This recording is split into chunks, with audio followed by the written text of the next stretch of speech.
김성환의 시사야.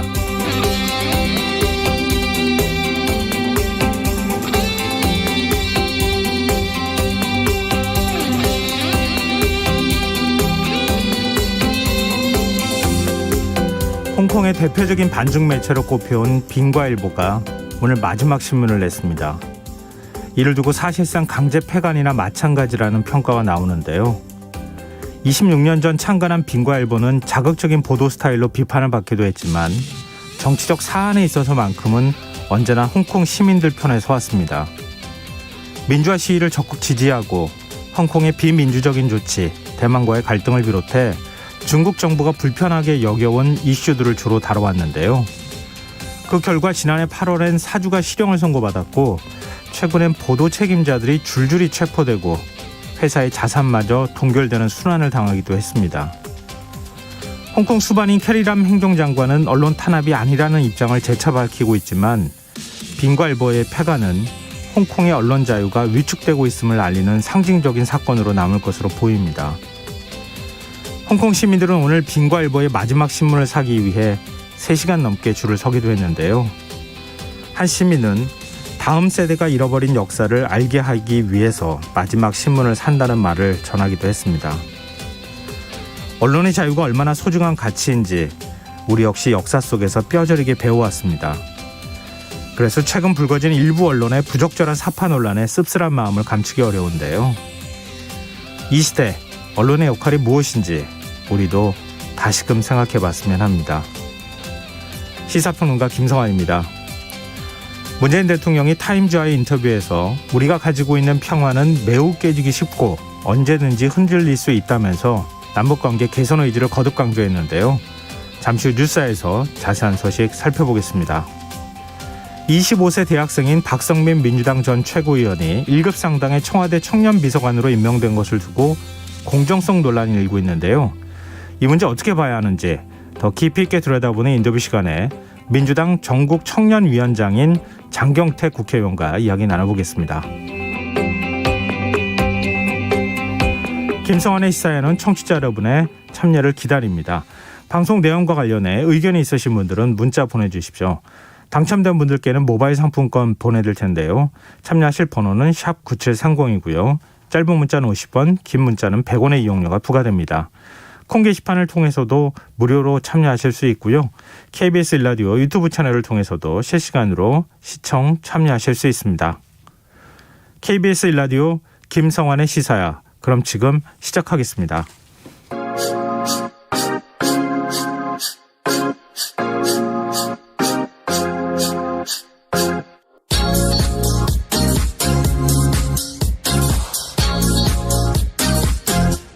KBS 일라디오 김성환의 시사야.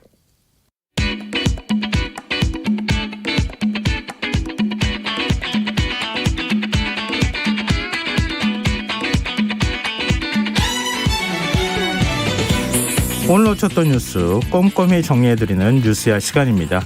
오늘은 곽재훈 프레시안 기자 나와 계십니다. 안녕하세요. 네, 안녕하세요.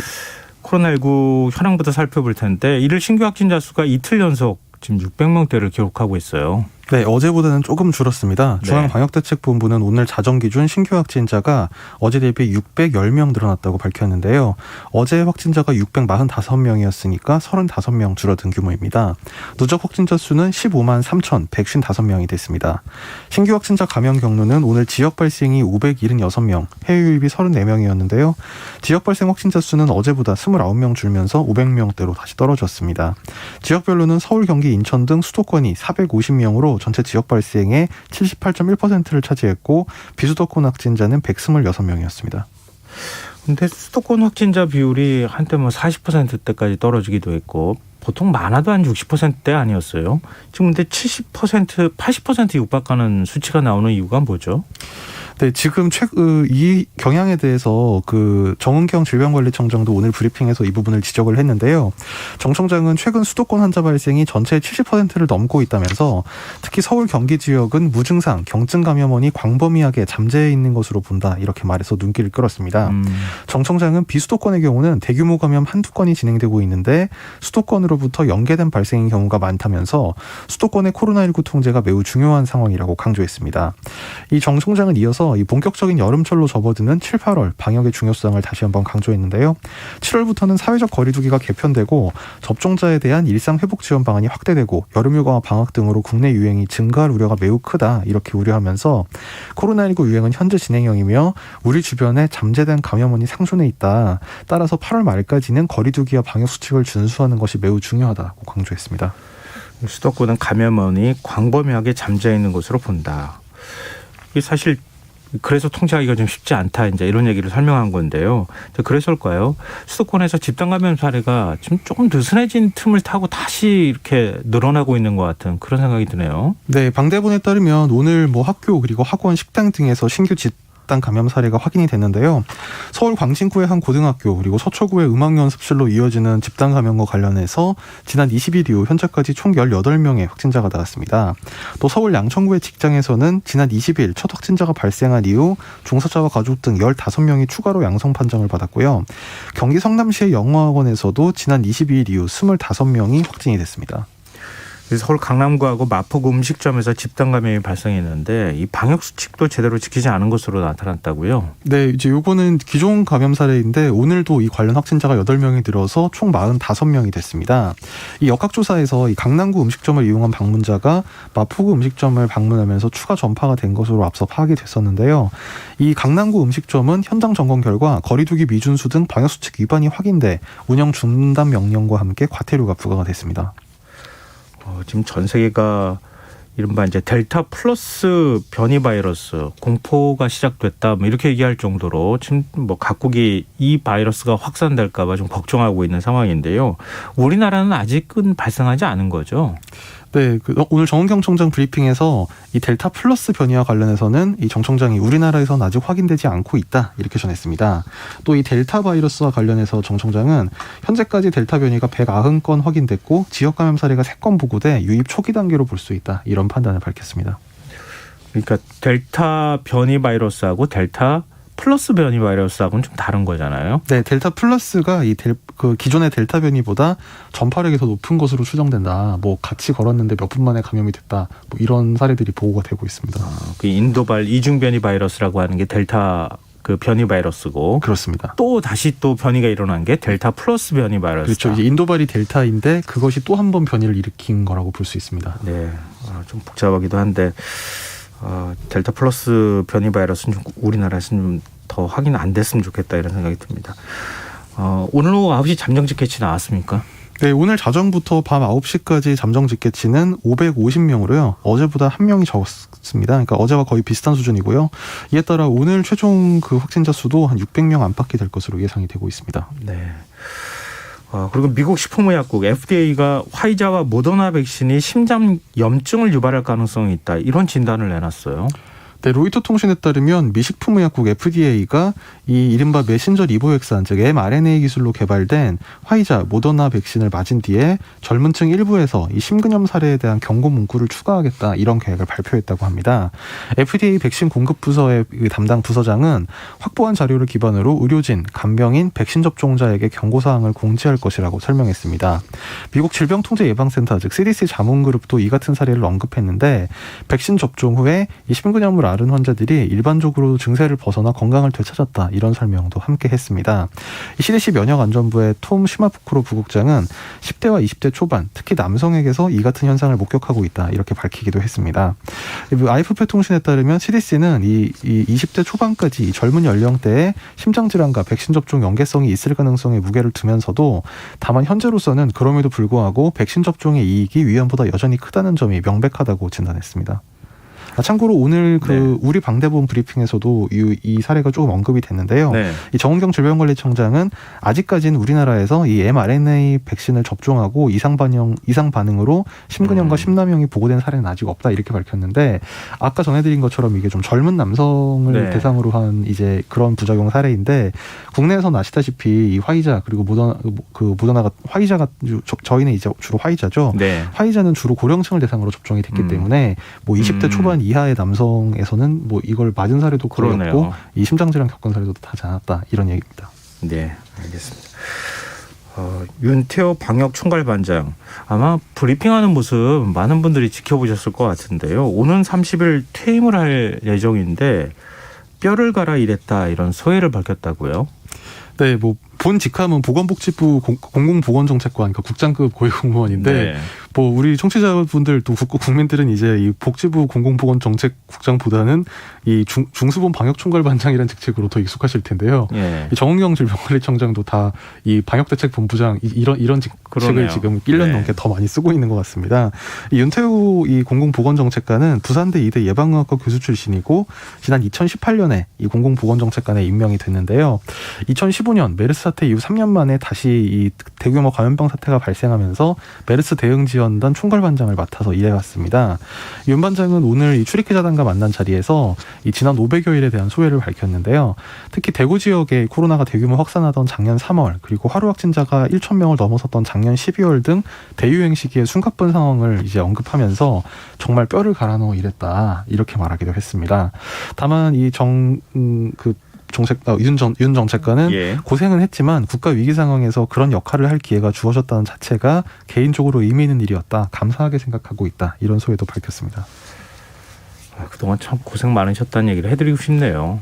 진짜 이게 일종의 이제 그 재난기구 형태를 우리가 1년 넘게 지금 끌고 온 거잖아요. 네. 이것도 참 기록적인 일이라는 생각이 들거든요. 그 사실 거기에 있는 공무원들은 뭐 이게 그 24시간 대기라고 해도 과언이 아닌 그런 시간들을 계속 보내왔기 때문에 얼마나 힘들었겠습니까. 정말 고생 많이 하셨다. 또 30일이니까 조금 시간이 남기는 했지만 그런 말씀을 꼭 좀 해드리고 싶습니다. 정은경 청장도 계속해서 힘을 내주시기를. 정은경 청장 여전히 남아있죠. 네. 정은경 청장도 마찬가지입니다. 사실은 뭐 본인 스스로가 어떤 힘을 내기보다는 국민들이 좀 힘을 줬으면 좋겠습니다. 네. 신뢰하고. 화제를 바꿔보겠습니다. 문재인 대통령이 4년 만에 타임지 표지에 등장했어요. 이게 한 그 4년 전이면 2017년 민주당 대선 후보 시절이었던 것으로 기억하는데 이번에는 어떤 그 인터뷰 내용이 실렸는지 궁금하네요. 네, 이번 타임지 표지 제목은 마지막 제안이라는 거였는데요. 그 퇴임을 앞둔 문재인 대통령이 한반도 평화 프로세스에 대한 마지막 전망을 제시하는 이제 그런 내용입니다. 해당 기사에서 이 문 대통령의 당선 이후 한반도 긴장 상황을 거쳐서 지난 2018년 이 세 차례 남북 정상회담을 거쳤지만 다시 이제 하노이 그 북미 정상회담 간의 북미 간의 정상회담이 성과를 내지 못하면서 북미 협상이 교착되는 등 그동안의 이제 부침 상황을 좀 다뤘는데요. 문 대통령은 인터뷰에서 저도 시간이 많지 않다는 것을 안다면서 지금의 평화는 언제든지 흔들릴 수 있는 취약한 평화다. 때문에 평화 프로세스에 속도를 내야 한다는 뜻을 강조를 했습니다. 또 타임은 문 대통령이 김정은 북한 국무위원장에 대해서 매우 솔직하고 의욕적이고 강한 결단력을 보여줬다. 또 국제적인 감각도 있다. 이런 평가를 했다고 전하기도 했습니다. 타임지에는 김정은 국무위원장과 한반도 평화 프로세스 재가동에 대한 전문가들의 의견도 실렸다고요. 네, 이 잡지는 이 조 바이든 미국 대통령에게는 코로나 그리고 지구온난화 또 중국 문제 등이 시급한 문제인데다가 최근 바이든 정부가 검토한 대북 정책 역시 이른바 지연 전술 또는 기다리는 전략으로 요약된다 이런 전문가의 진단을 소개하면서 이 문 대통령이 바라는 방식의 이 한반도 평화 프로세스가 좀 과연 그 문 대통령의 바람대로 이제 적극적으로 진행이 될 수 있을 것이냐 여기에 대해서는 살짝 이제 회의적인 전망을 밝혔는데요. 특히 하노이 노딜을 경험한 북한이 협상이 나오기는 쉽지 않다. 또 미국 정부에게 제재를 포기하도록 설득하는 것도 좀 무리다. 이런 전문가들의 지적을 담기도 했습니다. 네, 그렇게 지금 협상 전망이 밝지는 않다는 얘기인데 4년 전 타임지 표지에 등장했을 때 당시 이제 후보였으니까요. 문재인 후보가 한반도 평화를 위한 협상가라고 하는 그런 이제 호칭을 받았었는데 마지막까지 임기 끝날 때까지 협상가적 기질을 좀 놓치지 않았으면 좋겠다 이런 좀 바람도 가져보는데요. 근데 문제는 지금 바이든 정부로 미국 정부도 바뀐 상황인데 북측이 대화 협상장에 나올 것이냐 이게 문제 아니겠어요? 네, 어제 이 정도 시간이었던 것 같은데 이 리성건 외무상이 실명 담화를 내서 이 외무성은 당 중앙위원회 부부장이 미국의 섣부른 평가와 억측과 기대를 일축해버리는 명확한 담화를 발표한 데 대해 환영한다면서 아까운 시간을 잃는 무의미한 미국과의 그 어떤 접촉과 가능성에 대해서도 생각하지 않고 있다. 이렇게 그 협상 가능성을 일축하는 입장을 냈습니다. 이 리성건 외무상이 얘기한 이 당 중앙위원회 부부장 담화 명확한 담화라고 표현한 거는 그 전날 이 김여정 당 중앙위원회 부부장이 낸 담화를 말하는 건데요. 네. 김여정 부부장은 미국 백악관 국가안보보좌관이 우리 당 중앙위원회 전원회의가 이번에 천명한 대미 입장을 흥미있는 신호로 간주하고 있다고 발언했다는 보도를 들었다면서 미국이 아마도 스스로를 위안하는 쪽으로 해몽하고 있는 것 같다. 스스로 잘못 가진 게 되는 자신들을 더 큰 실망에 빠뜨리게 될 것이다. 이런 입장을 밝혔었습니다. 도대체 어떤 카드를 줘야 북측이 협상장으로 나올까. 시간은 많지 않은데 좀 지켜보도록 하죠. 그리고 문재인 대통령이 오늘 국가유공자와 부흥가족을 청와대로 초청해 감사 인사를 전했다고요. 네, 문 대통령은 오늘 국가유공자 및 부흥가족 50여 명을 청와대 영빈관으로 초청해서 오찬을 함께하면서 국가를 위한 희생과 헌신에 감사의 마음을 전했습니다. 이 오찬에는 문 대통령 부부와 그 16개 보훈단체 회원 그리고 서해 수호용사 유가족, 모범 국가보훈대상 수상자 등이 참석했습니다. 이날 오찬은 6월 호국보훈의 달을 맞아서 마련됐습니다. 문 대통령 모두 발언을 통해서 최상의 예우를 약속했다고요. 네, 문 대통령은 인사말에서 애국은 대한민국의 뿌리다. 우리는 언제나 국난 앞에서 애국으로 단합했다. 이렇게 강조하면서 저는 오늘 국빈을 맞이하는 마음으로 국가유공자, 부흥가족 여러분을 모셨다고 밝혔습니다. 문 대통령은 이어 모범 국가보훈 대상자 4명에게 직접 훈포장을 수여하기도 했습니다.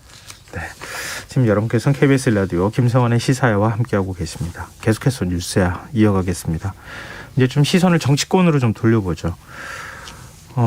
무소속 홍준표 의원 과연 국민의힘이 언제 복당할 것이냐, 복당이 이루어질 것이냐 관심이 많았는데 오늘 일사천리로 복당이 됐어요. 네, 그 홍준표 의원 그 국민의힘 전신인 자유한국당 또 한나라당 당대표를 지냈고 지난 2017년에 이 자유한국당 후보로 총선 그 대선에 나왔던 인물이죠. 네. 오늘 국민의힘이 홍준표 의원의 복당 신청을 최종 승인했는데요.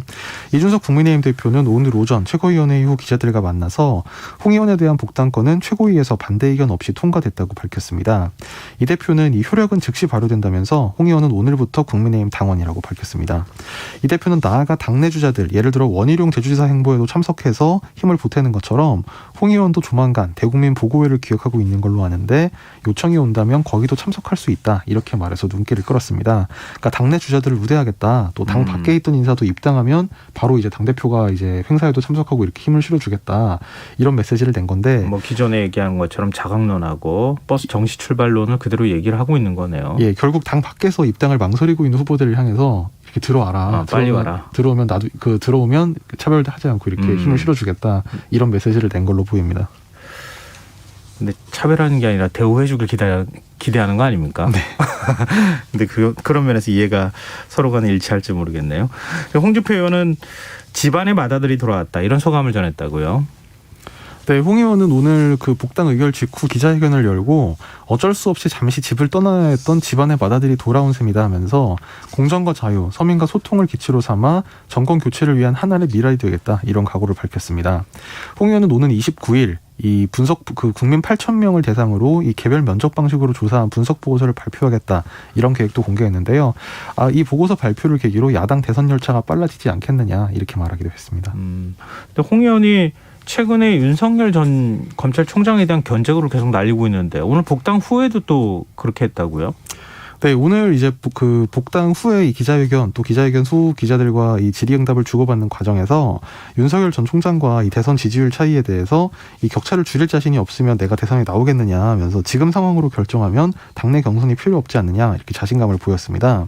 또 나라를 통치하는데 검찰 수사가 차지하는 비중은 1%도 안 된다. 나머지는 검찰 수사와 아무 상관이 없다. 이렇게 그 윤 전 총장을 견제를 하면서 이른바 엑스프로일 논란과 관련해서 본인이 검증을 피하려 한다 해도 못 피한다. 있는 사실을 감출 수 있겠느냐. 본인이 직접 해명하고 돌파해야 한다. 이렇게 말하기도 했습니다.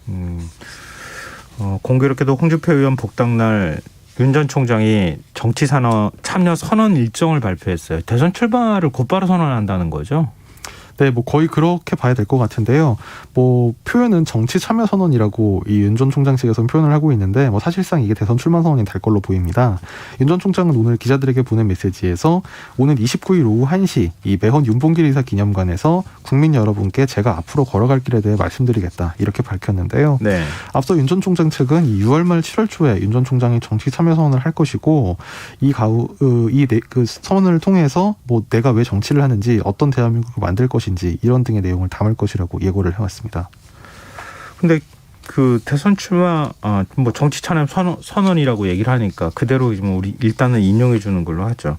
근데 정치 참여 선언을 하는 장소가 매헌 윤봉길 의사 기념관이래요. 이게 사실 대선 출마 선언할 때도 그렇지만 어떤 장소에서 출마 선언하느냐 이게 굉장히 중요하잖아요. 근데 왜 이 장소를 선택했을까요? 뭐 윤석열 전 총장 측에서는요, 그 의미에 대해서 이 매헌기념관은 그 독립의 밑거름이 된 독립운동가 윤봉길 의사의 숭고한 애국 정신을 기리는 곳이다면서 우리 선조들이 목숨을 바쳐 만든 대한민국 건국의 토대 헌법 정신을 이어나가겠다는 의지를 국민들께 보여드리기 위한 것이다 이렇게 설명을 했습니다. 글쎄요, 윤봉길 의사 저도 찾아보니까 고향이 충남 예산이더라고요. 네. 그리고 파평윤 씨예요. 공통점이 여러 가지가 있지 않나. 과연 어떤 이미지를 만들어낼지 좀 지켜보고요. 좀 무엇보다도 국민의힘의 입당 시기 이게 관심 아니에요. 입당 과연 확인을 하는 겁니까? 그 입당 관련 질문이 분명히 이 기자회견, 이 정치 참여 선언 자리에서 나올 것이고 여기에 대해서 윤 전 총장도 답변을 할 건데요. 뭐 그 자리에서 어떻게 답변할지는 뭐 당일 들어보는 수밖에 없겠습니다만 네. 앞서서 지난 18일에 이 대변인을 통해서 밝힌 입장에서 이 입당 문제는 경거망동하지 않겠다. 태산처럼 신중하게 행동할 것이다. 이렇게 얘기한 점이나 그리고 또 만약에 바로 입당을 할 거라면 그냥 그 국민의힘 당사 가서 이제 입당식을 하면 되는 건데 이 별도의 선언식이라는 이런 형태의 행사를 하는 걸로 봤을 때 스스로 먼저 존재감을 과시하는 거잖아요. 그렇죠. 뭐 그래서 뭐 이 자리에서 바로 뭐 예를 들면 뭐 그 정치 참여 선언을 하면서 뭐 지금 바로 아니면 뭐 이번 주 안으로 입당 원서를 내러 가겠습니다. 아마 이렇게 답변할 확률은 좀 이상하잖아요. 예, 그렇게 답변할 확률은 좀 적어 보입니다. 그러면 그 최근에 이제 뭐 많이 제기가 되고 있는 이른바 윤석열 엑스파일과 관련한 문제, 그럼 지금 자신과 또 장모와 관련돼 있는 문제 이런 거에 대해서도 기자들이 질문하지 않겠어요? 네, 뭐 아마 질문이 나올 것 같긴 한데요. 그 이른바 엑스파일 문제는 사실 그저께죠. 이제 윤 전 총장이 대변인을 통해서 입장을 냈는데 그 이후에 이를테면 뭐 구체적으로 뭐 본인이나 가족이 어떤 뭐 구체적인 어떤 이제 뭐 범죄가 의심되는 어떤 비행을 해서 뭐 했다고 하는데 뭐 엑스파일에 따르면 그렇다고 하는데 뭐 여기에 대한 입장이 뭐냐 사실 질문을 하려면 아마 이렇게 돼야 될 텐데 아시다시피 지금 추가로 나오고 있는 게 없기 때문에 뭐 구체적인 의혹에 관해서 질문하기도 애매한 상황이고 그러니까 질문이나 답변 모두 그냥 그저께 나왔던 윤 전 총장의 입장을 아마 되풀이하는 수준이 되지 않을까 현재로서는 그렇게 생각이 듭니다. 네. 근데 뭐 사실 윤 전 총장 뭐 대선 후보를 검증하는 거는 자연스러운 일이기도 하고 또 검증을 안 하는 게 오히려 이상한 모습이기도 하는데요. 좀 그 전에 본격적으로 검증이 시작되기 전에 이른바 윤석열 엑스파일이라는 게 나와가지고 오히려 좀 논란이 커진 측면이 있는데 지금 윤석열 엑스파일이 최소 3종류인 것으로 확인되고 있다고 하는데 이게 사실 3종류인지 10종류인지 뭐 더 많은 종류가 있는지 현재로서는 알 수는 없지만 어쨌든 그중 하나의 출처가 확인은 됐다고요. 그러니까 어제 열린공감TV라는 이 유튜브 채널에서요, 그 인터넷 방송을 통해서 최근에 돌고 있는 윤석열 엑스파일 중 목차 부분은 저희가 만들었다. 이것은 우리 취재 노트다. 이런 입장을 밝혔는데요. 네. 말씀하신 것처럼 뭐 지금 여러 종류의 이제 뭐 문서 파일 이런 게 돌고 있는데 이 가운데 그 6쪽짜리로 이제 그 상세한 내용 없이 거의 그 목차 수준으로 쭉 나열했다가 네. 마지막에 뭐 생애 이렇게 한 반 페이지 정도 내용이 있는 그런 형태의 파일이 있는데 이제 그것이 엑스파일이 아니라 이 TV에서 이제 그러니까 열린공감 TV라는 유튜브 채널에서 이 방송을 하기 위해서 만든 일종의 시놉시스 같은 뭐 그런 준비 자료다. 이제 이것이 이제 이들이 밝힌 입장입니다. 뭐 그동안에 상당히 많이 방송을 또 하기도 했더라고요. 그러니까 그 내용을 취재한 내용을 정리해 놓은 것이다. 그게 이제 일부가 유출이 된 것이다. 이렇게 얘기를 하고 있는 건데 그럼 장성철 소장이 봤다고 하는 그 파일하고 같은 겁니까? 아니면 다른 겁니까? 뭐 분량이나 내용 등으로 봐서는 이제 다른 걸로 보이고요. 그 말씀하신 것처럼 이 유튜브 채널에서 작년 9월, 10월부터 그러니까 이게 윤 전 총장이 전 총장이 아니라 현직 총장일 때부터 이거를 이제 계속 여기에 이제 올렸던 뭐 내용들인데 네. 이제 뭐 내용을 보면 좀 어떤 좀 인식 능력성인 부분도 있고 아마 윤 전 총장 측에서 그래서 이런 부분에 대해서는 뭐 조만간 어떤 대응이 있을 법률적인 대응. 네. 알겠습니다. 그리고 윤석열 엑스파일의 출처를 두고 지금 여야 간의 공방이 이루어지고 있는데 서로 그쪽에서 지금 흘러나온 것이다. 뭐 이런 식의 그 공격들을 하고 있어요. 네, 뭐 송영길 대표 같은 경우에 어제 교통방송 인터뷰에서 뭐 야권에서 만든 것이다 이런 취지로 얘기를 하면서 홍준표 의원이 제일 잘할 거다 뭐 이런 얘기를 해서 네. 뭐 홍 의원이 무슨 소리냐 반박하기도 하고 뭐 그런 해프닝도 있었는데요. 오늘 이준석 국민의힘 대표는 이 송영길 대표가 이 야권 인사가 엑스파일을 정리했을 것이라는 추측은 매우 부적절한 것이다 이렇게 비판하면서 이 엑스파일이라는 것의 한 가지 버전을 제작한 주체가 이 친년 성향 유튜브 매체로 확인됐다. 그러면서 이 민주당의 정중히 제안하고 싶다. 이 정치적 민감한 사안에 대해서 상대당 세력을 지목할 땐 최소한 육하원 측에 맡겨 제기해야 한다. 이렇게 비판했습니다. 장성철 소장이 과거 이제 국민의힘에 몸담고 있었고 보좌관 국회의원 보좌관이기도 했고 그렇기 때문에 이제 그 얘기가 처음 나왔던 건데 어찌됐든 또 뭐 그런 얘기도 나오더라고요. 민주당 쪽에서 만들어서 장성철 소장한테 전해줘서 지금 김재원 최고위원이 얘기하는 것처럼 그 폭탄을 들고 들어와서 국민의힘 안에서 터뜨렸다. 뭐 이런 시각도 있고 또 반대로 또 지금 이제 말씀하신 것처럼 그런 시각도 있고 이 출처 문제 가지고 계속 이제 사찰 공방이나 그렇게 사안의 본질 검증의 문제로 가지 않고 이렇게 바깥으로만 뭐 출처 가지고 공방만 벌이는 이런 모습 어떻게 봐야 됩니까? 이러다가 많은 거 아니에요? 사실 이거를 뭐 보도나 뭐 기사나 방송을 통해서 전해드리기도 사실 민망한 게요. 네. 뭐 구체적인 내용은 없고 뭐 엑스파일을 누가 봤다는 사람도 별로 없고 누가 봤다고 한다. 네. 근데 그럼 그 사람이 봤다는 거를 처음에 누가 만들었느냐, 뭐 누가 그걸 건넨 사람이 누구냐, 뭐 사실 이런 내용에 이 뭐 다들 이제 앞다퉈 보도를 하고 있는 게 참 뭐 적절한지 사실 저도 좀 의문입니다. 네. 검증하자고 했는데 오히려 파일을 만들고 어디로 지금 유출이 됐느냐 이 본질하고는 좀 상관없는 논쟁으로 자꾸 가는 거 아닌가 그런 생각이 드네요. 그리고 헌법재판소가 오늘 윤석열 전 검찰총장이 추미애 전 법무부 장관의 징계 청구에 반발해 제기했던 헌법 소원에 대해서 각하 결정을 내렸어요. 네, 헌법재판소는 앞서 윤석열 총장 측에서 이 법무부 장관이 검사 징계위원회 구성 그리고 추천 주체 등을 정하도록 한 이 구 검사징계법 조항이 헌법에 위배된다라는 취지로 제기된 헌법소원에 대해서 각하 처분을 내렸는데요. 윤 전 총장은 추미애 전 법무장관이 지난해 11월 이 정치적 중립 위반 등을 이유로 징계를 청구하자 이 징계의 구성의 편향성을 주장하면서 이 징계 청구권자인 장관이 징계위원도 대부분 임명하고 위촉해서 징계의 과반수를 구성할 수 있게 되면 공정성을 보장받을 수 없다. 네. 이제 이런 취지로 소를 냈는데요. 오늘 헌재가 각하 처분을 내린 건 이 실제로 징계 처분을 하지 않고 징계위를 구성하는 것만으로는 징계 대상자의 기본권을 침해했다고 볼 수 없다. 그래서 이 기본권 침해의 직접성이라는 요건을 충족하지 못한다라는 게 이제 헌재가 각하 결정을 내린 요지였습니다. 또 징계위원 임기가 3년인 점에 비춰서 특정 검찰총장 징계를 청구한 장관이 이 과반수를 장관 본인이 지명하지 않는 경우도 있을 수 있다. 그래서 제도 자체가 문제라기보다는 실제로 어떤 특정 상황에서 이 그런 말하자면 윤 전 총장 측의 주장에 따르면 이 장관에 의해서 뭐 이를테면 편향적으로 구성된 징계위원회에서 네. 실제로 징계가 내려졌을 때 그럴 때 이제 기본권 침해가 발생했다고 할 수 있고 이제 그럴 때 이제 이것이 헌법소원의 대상이 된다. 이제 이런 입장으로 볼 수 있는데요. 그 헌재 결정은 재판관 7대1의 의견으로 각하 결정이 내렸고 소수 의견을 낸 이선의 재판관은 이 국회의원직을 겸한 법무장관이 준사법기관인 총장 징계에 관여하는 경우 정치적 중립성 보장이 중요한 의미를 가진다. 그래서 각하하지 말고 본안 심리를 해야 한다. 이런 소수 의견을 냈습니다. 네, 알겠습니다. 뭐 사실 지난해 연말에 있었던 굉장히 큰 논란 중에 하나가 헌법재판소를 통해서 일단은 일단락이 됐다 이렇게 봐야 되겠군요. 다음 뉴스로 넘어가 보겠습니다. 민주당 양향자 의원의 지역 사무실에서 성범죄가 발생했다는 의혹이 보도가 돼서 지금 논란이 되고 있는데요. 양향자 의원이 경찰에 직접 수사를 의뢰했어요. 네, 양 의원이 오늘 가해자로 지목된 이들을 조사해달라면서 고발장을 광주 서부경찰서에 제출을 했습니다.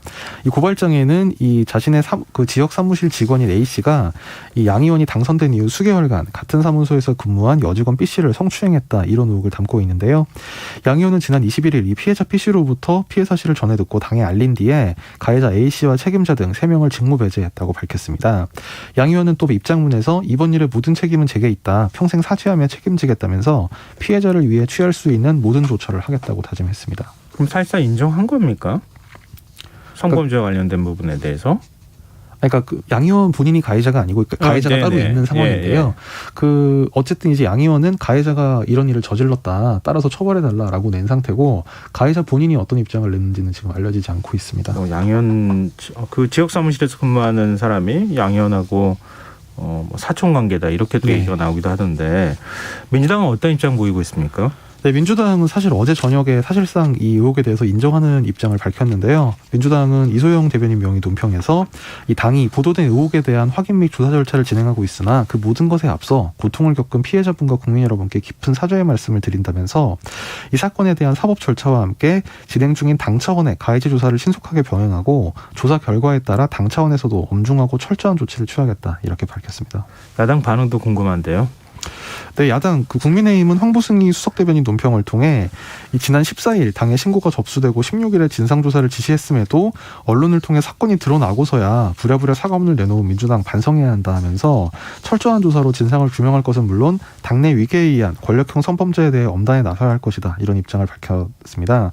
정의당도 광주시당 명의 논평에서 이번 사건의 철저한 조사와 함께 민주당은 피해자가 일상을 회복할 수 있도록 끝까지 지원해야 한다고 강조했습니다. 네.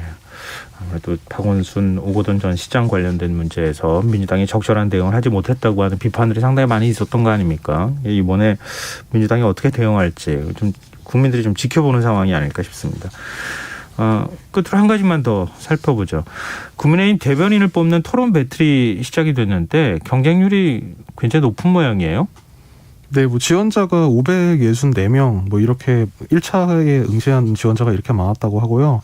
그 영상 심사로 150명을 압축해서 오늘은 이 150명을 대상으로 이제 2차 전형을 했습니다. 일종의 뭐 면접을 한 거예요? 예, 뭐 그냥 공채 선발이라고 보시면 되겠는데요. 네. 참고로 지금 국민의힘 당원에 보면 이 중앙 사무처의 당직자로 대변인을 두고, 그러니까 당대표 직속으로 대변인을 두고 이 대변인은 당대표가 최고위원회 협의를 거쳐 임명한다. 그러니까 한마디로 대변인 임명은 당대표 권한으로 지금 규정을 하고 있거든요. 네. 이것을 이제 이준석 대표가 공개 오디션 방식으로 뽑겠다 이렇게 선언을 해서 지금 이 공채 절차를 진행을 하고 있는 겁니다.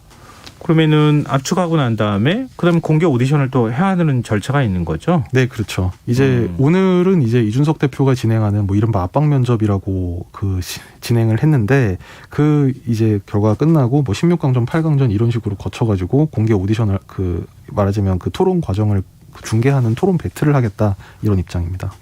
근데 왜 압박 면접이라고 해요? 명칭을? 그러니까 실제로 이준석 대표가 오늘 이 응시자들에게 미리 이제 사전에 어떤 질문을 하겠다 이런 걸 밝히지 않은 상태에서 뭐 답변의 내용에서 다시 재질문을 하는 좀 상당히 그 상대방을 압박하는 듯한 질문 형태를 계속 이어갔다고 하는데요. 참고로 지난 2017년 취업 포털 잡코리아 조사에 따르면 이 당시 구직자의 34% 정도가 압박 면접을 경험을 했는데 경험자의 47.5%는 면접 후 해당 기업의 이미지가 나빠졌다 이런 반응을 보였다고 합니다. 굉장히 부담을 주는 방식으로 이렇게 질문을 공세적으로 하는 모양이네요. 그렇죠. 압박 면접이라는 말이 언론 지상에 처음 등장한 게 한 2002년, 3년 정도였는데요. 네. 당시에는 이색 채용 방법이라면서 가볍게 달아졌는데 이후에 이게 구직자에 대한 인권 침해 이런 부분에서 좀 많은 좀 비판성 보도가 나왔고요. 그래서 지금은 이제 이거를 뭐 옛날에 예를 들면 한 2010년 정도에는 거의 모든 기업에서 이제 구직할 때 이런 걸 했는데 뭐 어떤 문제가 있다 이런 지적이 이어지면서 지금은 뭐 기업별로 뭐 하는 기업도 있고 안 하는 기업도 있고 뭐 그런 상태입니다. 근데 지금 공정한 선발 절차를 강조하면서 이런 이제 제도를 도입한 거 아니겠어요? 정치부 기자들은 어떻게 봅니까? 이런 제도 새롭게 이제 도입했다고 하는 점에서는 국민들의 관심을 좀 모으고 또 홍영이도 어느 정도 성공하고 있는 것 같기는 한데. 네, 뭐 당 대변인 2명, 뭐 부대변인 2명을 뽑는데 뭐 지금 500여 명이 몰렸다. 그래서 뭐 상당히 많은 국민들의 관심이 있다. 뭐 이런 평가도 있는데요. 뭐 기본적으로는 아까 말씀드렸다시피 당 대표 권한으로 당 대표 직속으로 두는 당직자인 대변인을 선발하는데 뭐 공개 경쟁이라는 뭐 이준석 대표가 강조하는 그런 그 가치를 아주 최대한 살린 뭐 그런 절차를 도입한 것으로 보입니다. 네, 알겠습니다. 뉴스야 오늘 여기까지 하겠습니다. 지금까지 곽재훈 프레시안 기자였습니다. 그리고 시사회 오프닝 저희 홍콩 그 빙과일보 상과 관련해서 언론 탄압 문제 말씀드렸는데요. 2502님께서 문자를 좀 보내주셨습니다. 홍콩에서 근무한 적이 있어서 빙과일보에 대해 잘 압니다. 너무 아쉽고 씁쓸하네요. 우리나라 언론에 대해서도 많은 생각이 들게 합니다. 요즘 우리 언론은 언론의 역할을 잊은 지 오래인 것 같습니다. 이런 의견 주셨습니다. 좀 언론인들이 많이 좀 새겨들어야 될 얘기가 아닐까 싶습니다. 네, 계속해서 문자 많이 참여해 주시기 바랍니다.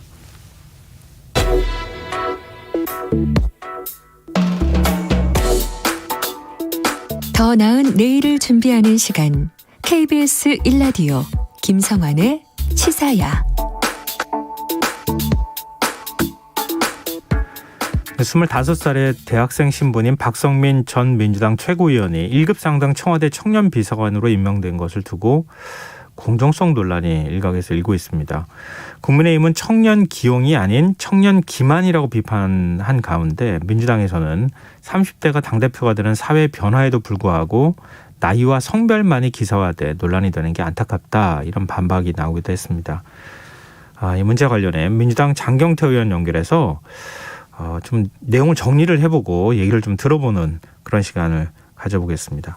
의원님 안녕하십니까? 네, 안녕하세요. 장경태입니다. 네, 저희 프로그램에 오래간만에 나오시네요. 네, 그러네요. 반갑습니다. 청와대가 1996년생인 박성민 전 최고위원을 1급 상당 청년 비서관에 임명한 걸 놓고 공정하냐 아니냐, 부적절한 인사다, 이런 이제 야권의 지적이 나오고 있습니다. 이 논란이 좀 커지고 있는 측면도 있는 것 같은데요. 어떻게 보세요? 이 부분에 대해서. 저는 부적절하다고 하신 분들에게 좀 질문드리고 싶습니다. 네. 청년 비서관의 적정 연령은 몇 세인가요? 라고. 25세인지, 35세인지, 45세, 55세인지. 그동안 청년 문제는 정책이 부족한 게 아니라 정치가 부족해 왔는데요. 예.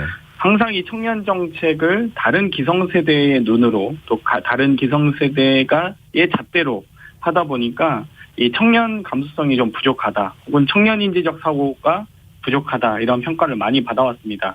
때로는 또 그 중요함과 시급성을 잘 모르기 때문에 항상 우선순위에서 후순위로 뒤처지고 방치해 왔던 것도 사실이거든요. 네. 그렇기 때문에 청년 당사자가 청년 정책을 해야 된다, 이렇게 생각하고요. 아마 그분들도 부적절하다고 표현하신 분들도 몇 세가 적정 연령인지에 대한 답을 내놓으실 수 있을지 오히려 더 제가 궁금하네요.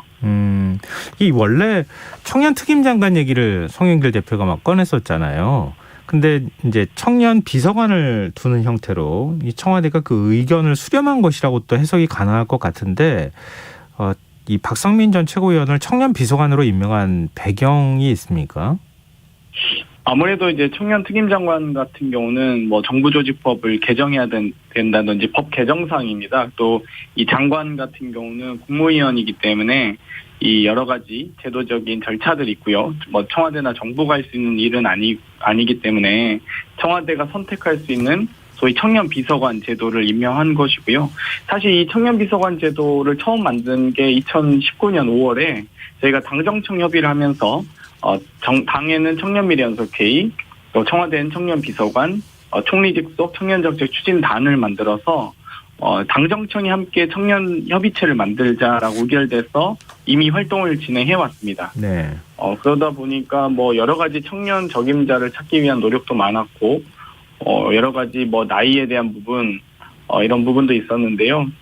가장 중요한 것은 청년 당사자가 이제 실질적으로 청년 정책을 주도하게 됐다라는 점에 대해서 큰 의미가 있다고 생각합니다.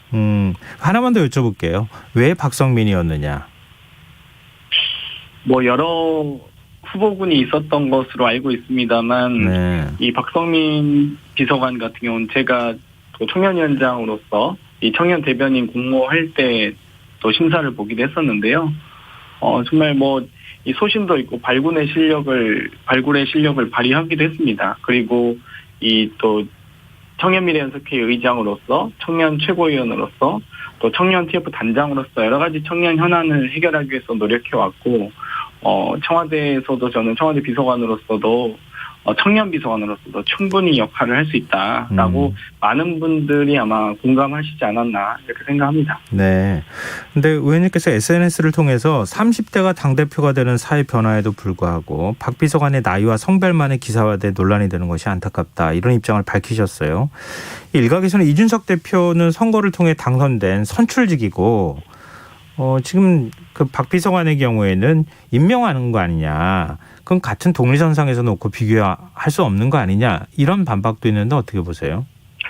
일단 나이에 맞는 역할은 없다고 생각하고요. 네. 선출직과 임명직의 차이는 이 차이를 얘기하고 싶었던 건 아닙니다.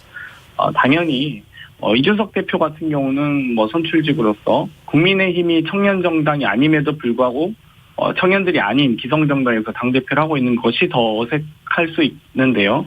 선출직이기 때문에 그 정당성을 부여하기로 하고, 박 비서관 같은 경우는 이 실제 청년 당사자이면서 청년 비서관 역할이 청년 비서관입니다. 당대표와는 비교가 좀 어려운 것 같고요. 네. 그래서 저는 오히려 이준석 대표 건하고 비교하는 것 자체가 좀 오히려 무리다라고 생각하면서도 역할 자체가 다르다. 청년이 청년 비서관 하는 게 그러면 청년 비서관을 앞으로 55세나 60세 넘은 분들이 맡아야 되는지, 차관을 지내시고 행시 출신 30년 이상의 공무원을 하셔야 청년 비서관을 잘 하실 수 있을까요? 오히려 저는 이런 부분에 대해서 더 다시 되물어보고 싶습니다. 지금 사실 국민의힘 쪽에서 비판 성명이 나오면서 오히려 이 부분이 더 이제 논란이 된 측면이 있는 것 같은데요. 예를 들면 말씀하셨던 것처럼 공무원들은 20, 30년 근무해야 4급, 5급 올라가기도 참 쉽지가 않은데 20대에 이미 청와대 1급 비서관이 되는 거, 이거 불공정한 거 아니냐, 이제 이런 의견도 나오고 있는 상황인데요. 청취자분들께서도 청와대 비서관 그거 벼슬이요? 이렇게 질문해 주신 분도 계세요. 6104님. 어떻게 보세요? 이런 거에 대해서. 네, 1급이라는 점만 따지면 당연히 1급이라는 자리에 어떤 높음을 의원님, 가지고. 말씀 중에 죄송한데요. 지금 전화가 계속 다이얼 돌아가는 소리 같은 게 잡음이 들리거든요. 잠깐 전화 끊어주시면 다시 한번 저희가 전화 드리면 어떨까요? 네네, 알겠습니다. 예, 잠깐만 좀 끊고 기다려 주십시오. 네. 방금 전에 이 공무원들은 20, 30년 동안 막 열심히 노력해도 정년퇴직 때까지 5급 공무원 되기도 어려운 상황인데 청와대 1급 자리에 20대가 곧바로 가는 거, 이건 문제 있는 거 아니냐, 이제 이런 비판에 대한 의견을 좀 저희가 여쭤봤었는데요.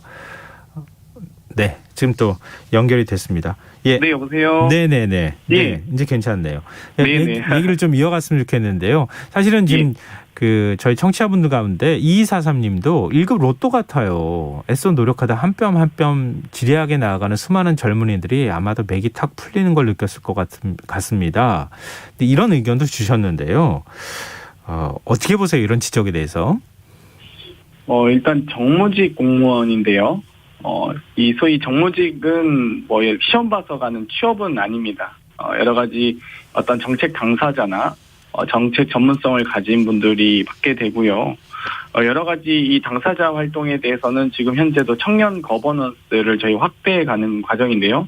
청년기본법에 의거해서 청년 참여위원회가 되면 대통령 직속, 총리 직속, 또 장관 직속위원회에 청년의 목소리를 더 많이 반영해야 된다라는 고민과 그런 또 시행령이 있는데, 지금 현재 총리 직속 청년정책조정위원회 같은 경우는 총리가 위원장을 하는, 또 위원이 각 부처 장관인 위원회입니다. 그중에 이 민간위원회가 있고 50%가 청년으로 구성되어 있는데요.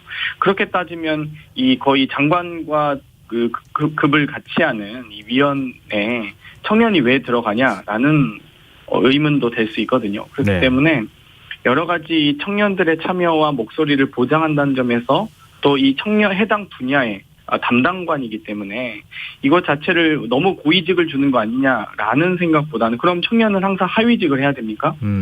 지금 계속 이 문제 제기를 하고 있는 국민의힘의 의원님들께도 대부분 또 좀 보다 국민의힘 내에서도 젊은 의원님들이 하고 계신데, 그럼 그분들께서는 그 당에서 공천을 받으실 때 국회의원의 적절한 나이이셨나요?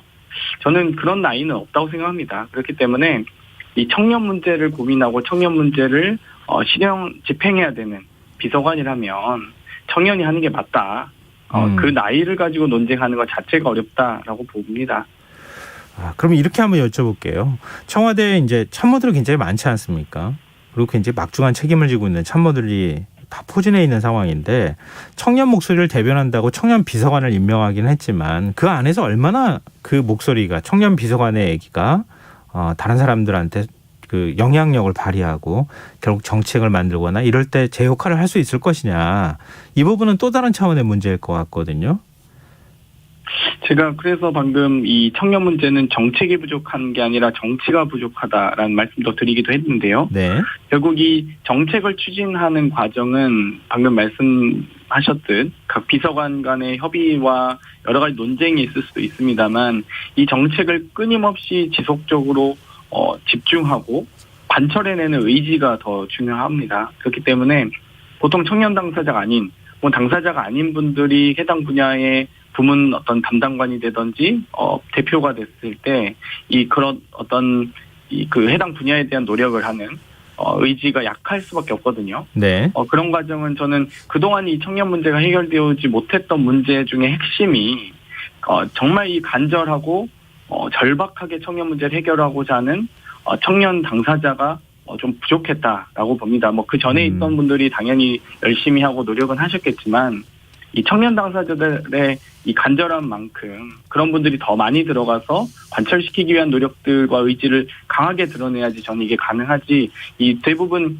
이 청년 정책이나 청년 사안 같은 경우는 좀 뭐랄까요, 이 우선순위에서 굳이 좀 이 중요성을 공감하지 못하거나 그 중요성을 관철해내지 못하면 좀 후순위로 밀리는 측면이 있거든요. 네. 그렇기 때문에 저는 이번만큼은 정말 이 청년 문제를 제대로 간절하게 원하는 청년 당사자가 들어갔다. 또 거기에 대해서 저도 사실 기대를 하면서도 당연히 못하면 저도 비판을 할 겁니다만 네. 아직은 그 실력 발휘를 할 시간은 주어지지 않았다라고 봅니다. 네.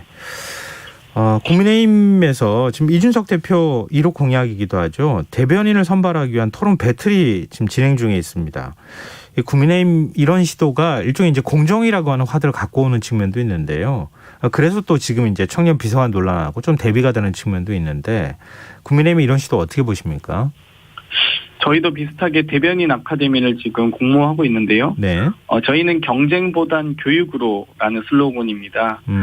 여러 가지 이 시험이면 마치 공정하다라고 하지만 사실 이 진출할 수 있는 기회의 사다리 마저도 없기 때문에 경쟁이라도 할 수 있는 기회를 보장해달라고 해서 지금 경쟁이 치열하게 또 경쟁이 마치 공정의 대표인 것 마냥 알려져 있는데요. 사실 이 경쟁할 수 있는 기회 또한 경쟁 또한 여러 가지 과정이나 환경의 영향도 받고요.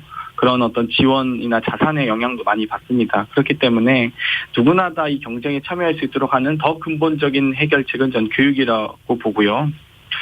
이준석 대표가 이 공정과 경쟁을 서로 같은 개념으로 좀 오해하고 계신 것 같아서 안타깝긴 한데 네.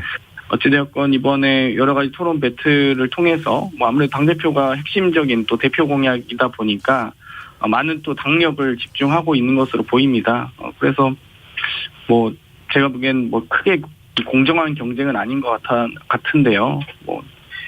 아무래도 생각의 차이가 너무 크다 보니까 저도 관망하고 있습니다.